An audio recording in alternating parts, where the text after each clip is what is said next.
Well, a lot of people ridiculed Justin Trudeau when he promised he'd make pot legal. Well, it didn't hurt him in the election, and today he followed through. Did he have a choice? Andrew is in Toronto, Chantal is in Montreal, Althea is in Ottawa. Was this a promise he had to keep, Andrew?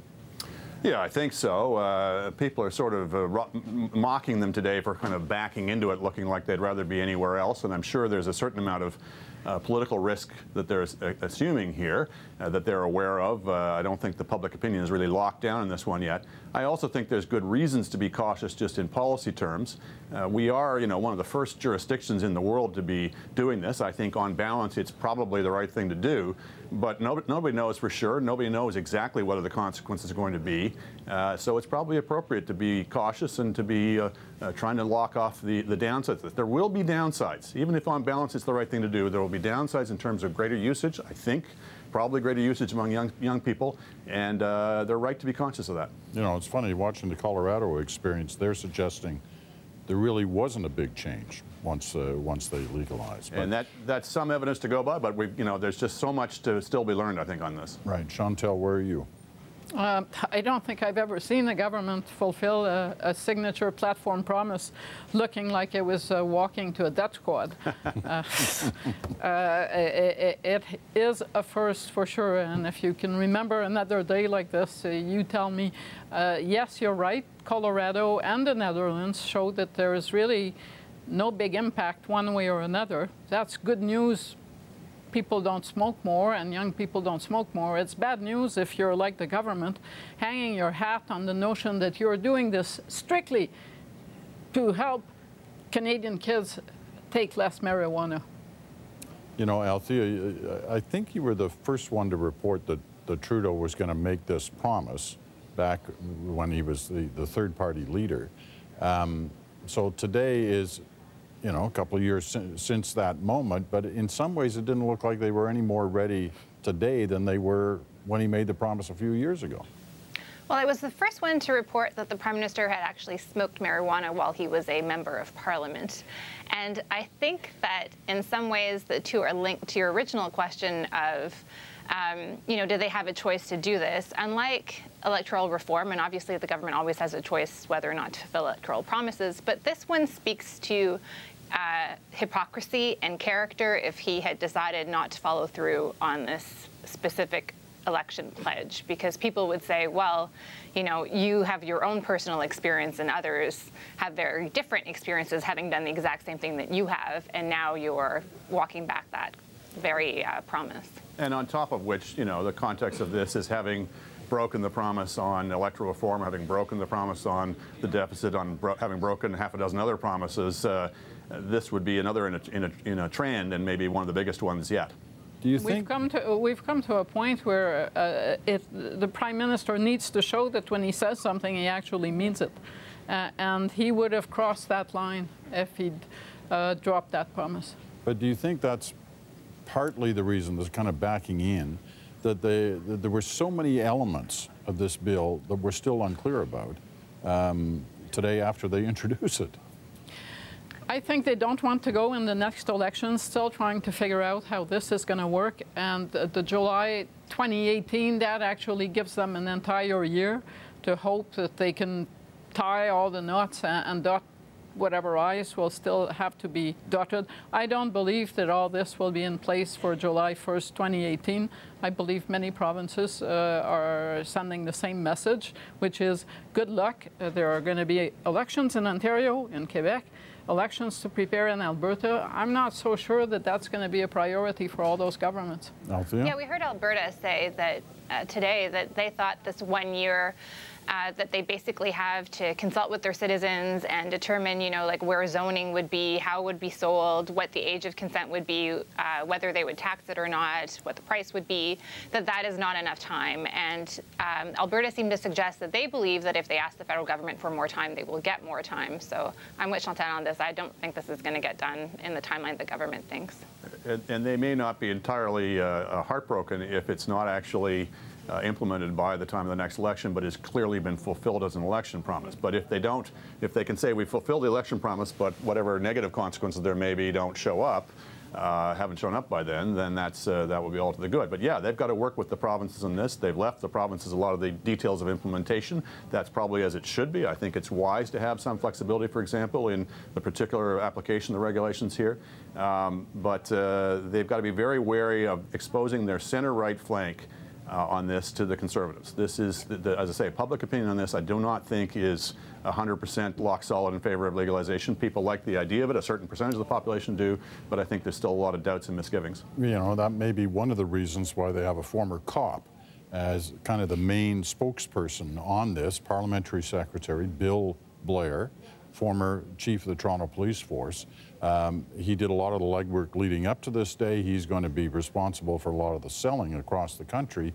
He was by the studios here, you know, a couple of hours ago. Just watch this to see whether, is this the selling job that you want? Watch this from Bill Blair. You used to be an undercover cop. Long time ago. Watching the drug business. Yep. What would the Bill Blair of that day say to the Bill Blair of today after what happened today? Well, I've had a lifetime of experience keeping my city safe, protecting kids. I will tell you most of my undercover drug work was from far more dangerous drugs, cocaine, methamphetamine, heroin. Cannabis wasn't a priority, but what I've seen in my city and across the country is the rates of cannabis use among our kids is the highest in the world. And that business is entirely controlled by a criminal enterprise that doesn't really care much about our kids or our communities. You know, I've never seen a young person die of a cannabis overdose in the city, but I've been to far too many shootings where young people lost their lives in the gun battles over the territories in which those drugs are being sold. And so, quite frankly, I'm convinced that we need to do a better job protecting our kids and taking that criminal enterprise and profit away from organized crime. But how do kids get protected as a result of today? Well, first of all, right now, there is a very flourishing criminal market in cannabis. It's widely available. And when we talk to kids today, they'll all tell you it's far easier to get cannabis than it is to get alcohol. If they want cannabis, available in almost any schoolyard or stairwell. But will that change as a result of this? Yeah, I mean, under 18, yeah, it is going to change. It'll still be illegal to get cannabis. Yeah, and what we're going to do is we're going to drive that organized crime out of the market because it'll still be a very serious criminal offense to grow outside of the regulated regime. It'll be still a very serious criminal offense to traffic outside of the regulated distribution system. It'll be a new offense, a very serious offense with a 14-year penalty to traffic to young people or to exploit young people in the trafficking of cannabis, which we see in a lot of our communities today. All right, well, for the very reasons, Andrew, you were saying that they've got to watch that flank on their right, is this the person you want selling this, and are those the arguments that you want to hear him saying? Absolutely, you want somebody like him. I think that's very smart. And yeah, part of the case for legalization is decidedly to get organized crime of it to the extent that we can. You're right to say that there's still going to be aspects of it that are illegal, but there are aspects of cigarettes and alcohol that are illegal, and yet for the most part, certainly with alcohol, for the most part, we've gotten organized crime out of that. That is mostly a legal enterprise, and we seem to be able to manage that.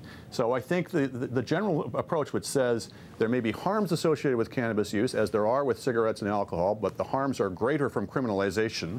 Let's approach this as something we want to manage as a society, let people who draw pleasure from it do so, but also try to reduce the harm.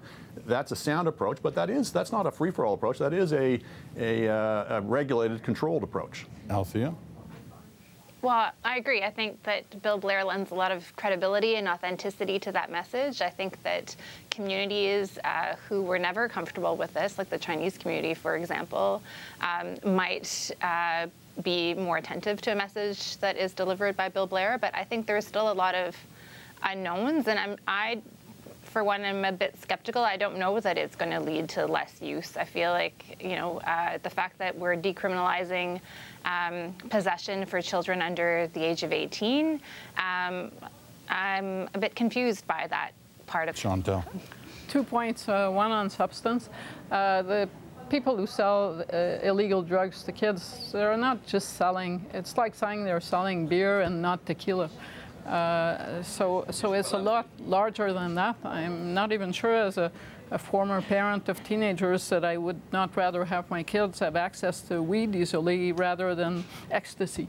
or crystal meth, and all of those are on offer, frankly, not very far from schoolyards in this country. The other is more political, and yes, for sure. In raves, I mean, go down the list here. It's kind of a bit simple-minded to argue we take weed out and everything is going to be a lot better. But the other point is political. Neither opposition party today said this is good or this is bad. The Conservatives are divided. Their leadership candidates don't all agree on this. I think a good sign of whether Bill Blair is doing a good job for the government will be what the next Conservative leader decides to say and do about this bill. Would be the sign that it's a good job that he's doing. That the next leader decides that he doesn't want to refight that battle in the next election. Okay. So where does it go from there? Or where do you think it goes from here? Andrew. Well, I think we're on the track towards legalization. It's going to be a battle in the provinces, I think, as to how far we go. The feds have kind of laid a minimum base to it, or a maximum base, I should say, as you know, we're going to liberalize this far and no further. The provinces have been given latitude to hang back a bit more if they want to, have a higher age of eligibility or have lower possession limits if they choose. So there'll be some battles at the provincial level as well. But unless and until we see the consequences of this, it's hard to know exactly how it'll play out politically at the federal level. If it does get into place and we start seeing all kinds of negative impacts, if people are freaked out by seeing, you know, people being able to buy pot across the counter in a store, because that is one of the implications of this, then maybe people who hadn't thought about this clearly will recoil. Maybe they hadn't really thought about what it means to legalize pot. I think there's just a lot of imponderables here, and that's just the nature of the issue, I think. You know, it'll be interesting if we end up, which we very well could here, in that kind of checkerboard Canada that exists in some other issues, but where there is a different way of selling, different ages, depending on the provinces, and what that says about the nation on an issue like this. Does it? And what's really important on this is that Ontario and Quebec have decided to walk in tandem on this. There's not going to be that you go over to Gatineau or you go over to Ottawa because it's going to be easier. And I think that covers a fairly large chunk of geography. I suspect other provinces will see merits in trying to harmonize their regulations and their rules with their neighbors. But earlier today, we saw, like Saskatchewan, for example, news that they were concerned about the detrimental effect on brain development, and they thought that the age should be much higher, perhaps even as high as 25. So I think that we might very well see a patchwork of services. All right, I've only got a moment left here. What's the upside on this for the government, aside from the issue of a promise kept? Is there an upside here? Chantal, you're shaking your head like a no. I don't really think that there's much of an upside. I don't think that a lot of, despite the perception, I don't think that the majority of young people who voted for the Liberals were sitting on the edge of their seats waiting for this. But if they were, they are mostly going to be turned off by the body language and the impression that this is their parents or their grandparents having a fit.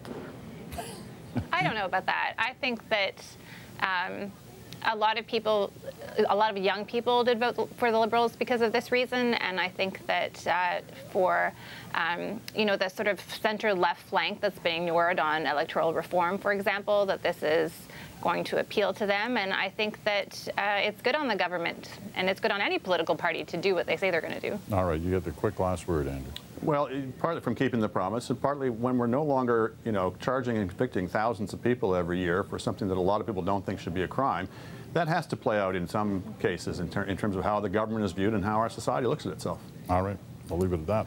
I'm sure we'll talk about it again. Andrew, here in Toronto, Chantal, Montreal, Althea, good to have you with us in Ottawa.